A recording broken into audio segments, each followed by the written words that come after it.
Tahukah anda, orang asli di Semenanjung Malaysia sebenarnya antara komuniti terawal yang telah lama tinggal di tanah ini sejak ribuan tahun dahulu. Ramai orang keliru bila bercakap tentang siapa penduduk asal Malaysia, kerana media sosial sering campur adukkan sejarah, kaum dan politik.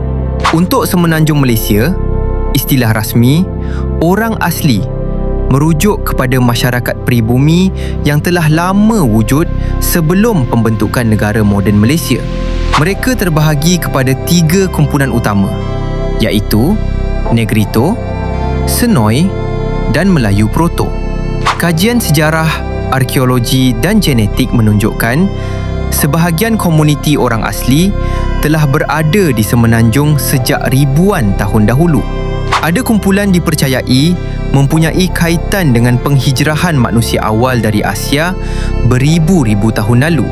Namun, sejarah tanah Melayu bukanlah hitam putih. Sejak zaman dahulu, alam Melayu menjadi laluan perdagangan penting yang menerima kedatangan pelbagai bangsa dari seluruh dunia.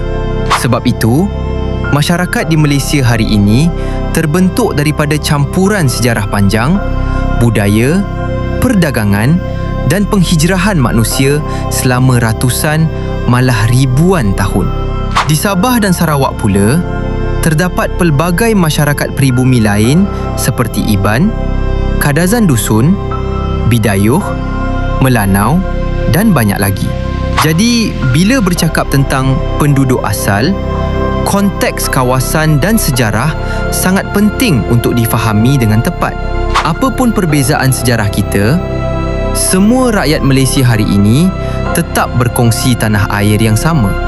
Kalau anda suka fakta ringkas macam ni, boleh follow untuk lebih banyak ilmu.